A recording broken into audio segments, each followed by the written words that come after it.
I'm a school counselor. That's my job. So if a child comes up to me and says, I'm in the wrong body, I'm not going to sit there and tell them they're wrong. What does it mean to be in the wrong body? How's that possible? What does it mean? It means whatever they want it to mean. That's not a definition. So tell me, what is being a loser about thinking that we shouldn't be sterilizing kids? I don't know if it's sterilizing. I think it's respecting a child's boundaries and opinions and feelings. All right, so let's slow this down a little bit and just start off on a little bit better foot. So, you're not hot. What's your opinion on trans kids, for example? What do you think it is to be a trans kid? Emily, we're too educated. I think it's just about respecting a child's beliefs and their identity. And like, I don't know, like when I was a kid, like you go through like phases where you're into stuff and you're not into stuff. So maybe at this point in time when you're 12 years old, you're like, I feel like I'm in the wrong body. And that's fine, like that's how you feel. And then if you continue that lifestyle, then that's your life and that's how you want to live. And I think we should all respect that because it's not my body, it's not my life, I don't have to live it. But my job as an adult and a human being is to respect the choices other people make. Okay, but if we're going to give kids experimental drugs that are actually cancer drugs used for prostate cancer, used for endometriosis, used to chemically castrate sex offenders, shouldn't we be able to define what it means to be born in the wrong body? All drugs kill all people. We all take them. Well, we can define what it means to be in the wrong body. Okay, what is that? What does it mean? I feel like I'm in the wrong body. That's what it means. Like, I don't feel comfortable. I don't feel like myself. I don't feel like who I am in the skin that I'm in. And if there's a way for me to change that, then I'm going to do it. And do you think 10-year-olds can Absolutely consent to taking these experimental drugs, Absolutely. which leave them infertile and unable to have a sex life as an adult, for example? I think children are extremely naive, and I think children will listen to the adults around them, but I also think as a child, you live in your skin from the moment you're born to the moment you die. You know yourself. And if you wake up and you're 10 years old and you just constantly feel like I identify as a female, I am a female.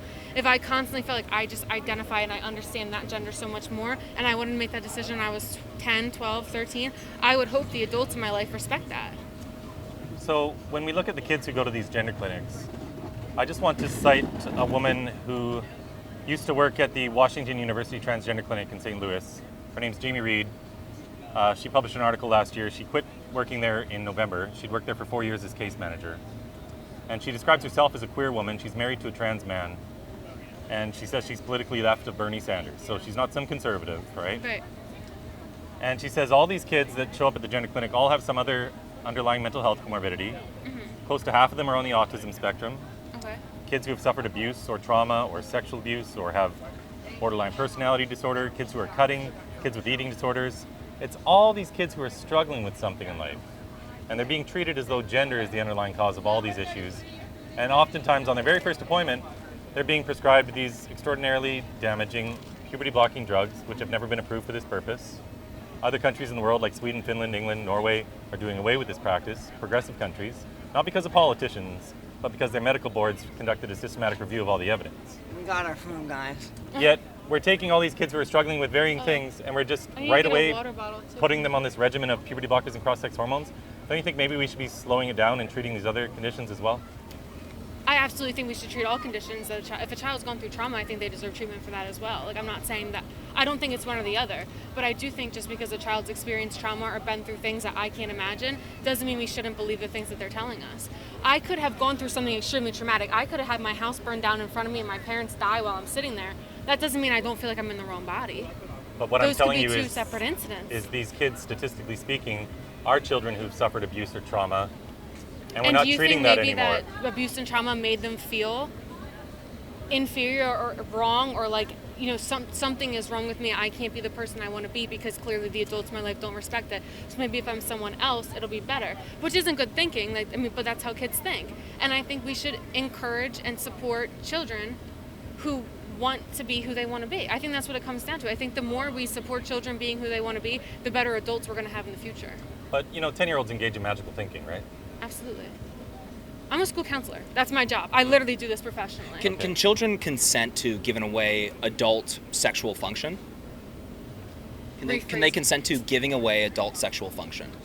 Here, let me tell you what he's talking about. So you're saying that as an adult, their ability to have sex may be different due to the decisions they made as a child. He can unpack it. So Marcy Bowers is a person who says he's a trans woman. He's the president of the World Professional Association for Transgender Health. Pause. He says he's a trans woman. That's right.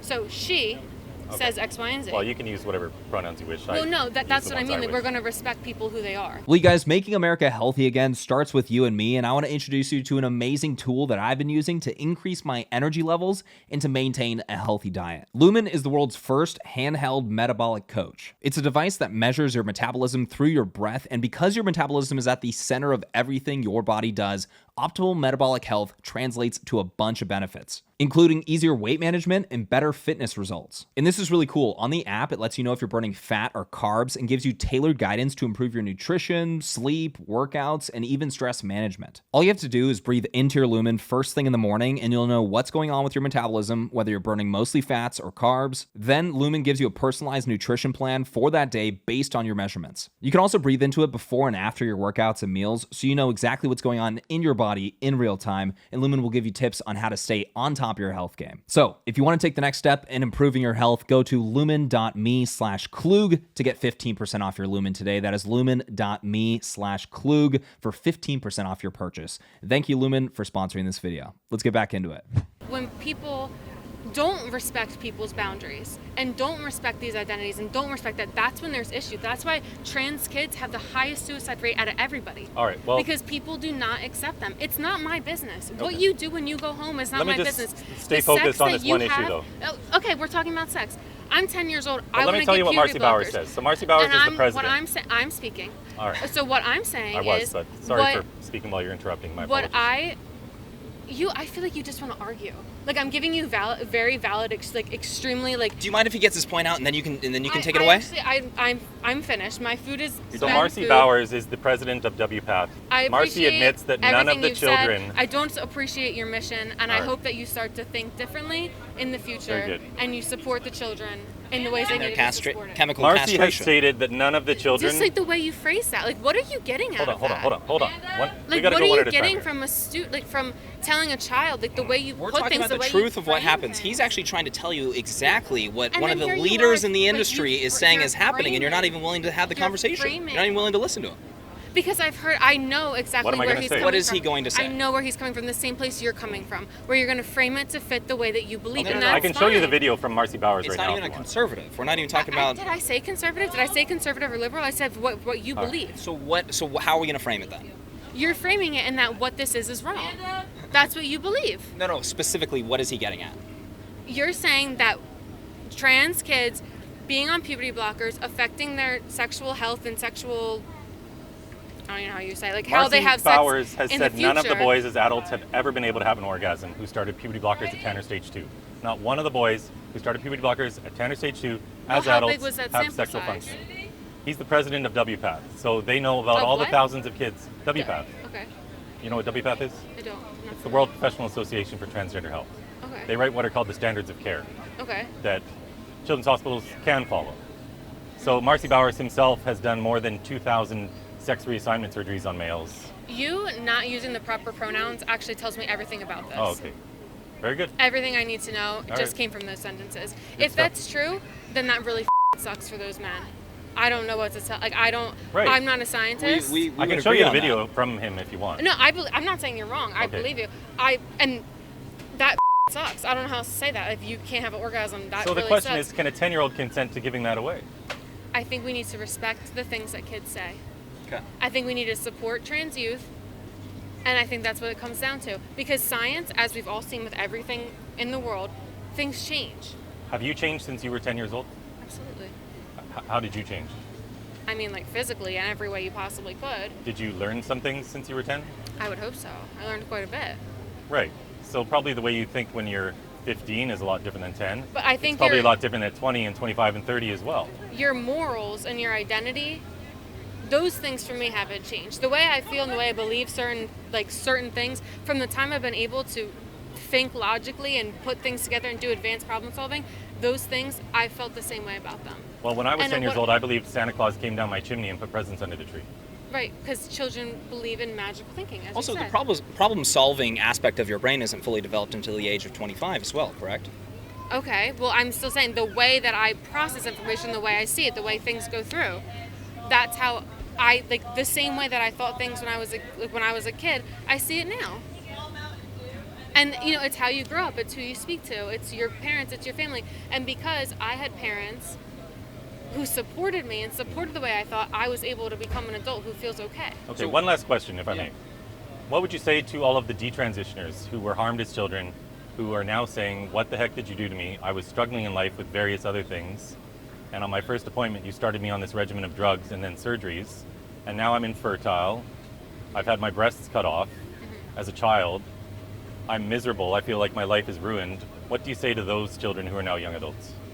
I'm really sorry that that happened to you. I'm really sorry that as a child you experienced something extremely traumatic and it led you one way or the other. And I'm really sorry you made an intense, extreme decision when you were a kid that now as an adult you don't feel was right. But that doesn't mean all those people that detransition, it doesn't mean that that's the way everyone thinks. Are you familiar with the statistics on gender dysphoria about how many kids grow out of it? Gender what? Dysphoria? Just gender dysphoria. So like not feeling like you're the right Yeah, gender? yeah, that's right. So historically, before they give kids puberty blockers, there are 12 major academic studies that have been done. They're all up on my website. And more than 80% of the time, kids with severe gender dysphoria that started from a young age, these kids simply outgrew it when they went through puberty. The most recent study that was done followed 139 boys from the age of 5 all the way into their 20s. 87.8% simply outgrew it. And this is the really interesting part that the trans activists never want to talk about. 63.6%, a majority of these kids across all these studies, grew up to be gay. So this is now telling little kids who grow up to be gay that there's something wrong with them, which is the message we're sending when we tell a child they're born in the wrong body. We're telling them they were But born wrong. No one is telling a child you're born in the wrong body. Of course they are. It's a child coming You're standing to out you here saying kids are born in the wrong body. because don't twist my words, please. That's what you're I saying. said we need to respect children's boundaries. So if a child comes up to me and says I'm in the wrong body, I'm not going to sit there and tell them they're wrong. What does it mean to be in the wrong body? How's that possible? What does it mean? It means whatever they want it to mean. That's not a definition. I can't give it a definition because I've never experienced Well, it. if we're going to sterilize kids, we should be able to define it, don't you I'm not going to think? speak to something I've never experienced because that's not my job. Well, if you're My going to job sterilize as an kids, adult, don't you think as a your job counselor as that you an shouldn't be adult- pushing this false ideology I'm upon not them? pushing anything. I have a kid come in and they say, Miss Emily, I think I want to be a boy. Okay, talk to me. Why do you feel that way? So here's what's actually happening in that instance. This child is deluded. Do you Hold on. have you worked I'm with gonna tell children you what you're that doing to have these said kids these right now. things? What I'm Because doing what you're to doing these is kids, actual child abuse. I'm actually You done have a with this. child who's deluded. I'm so sorry that you think this That's way, fine, and I but hope I'm gonna one get day my you point out respect here people's for the boundaries. camera. I'm actually walking You've got a away. child You can who's turn deluded, the camera off. and when you affirm that delusion, you are cementing this abusive thought in place that there's something wrong with this child, and that the only way they find true happiness is by physically changing their body and sterilizing themselves. You should do some more research because you are, as a counselor, a child abuser right now. Have a good day. Mic drop. Literally a child. A child, a small child goes to her and says, I'm confused. Well, let's talk about why you're confused and let me reinforce why that's correct. Yeah.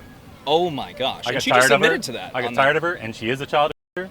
Whether she thinks she's loving or not is not the point. That woman is a child abuser because a child abuser is someone who is abusing children. And when she affirms these children's delusions, as she's doing every single time, she's cementing it in place.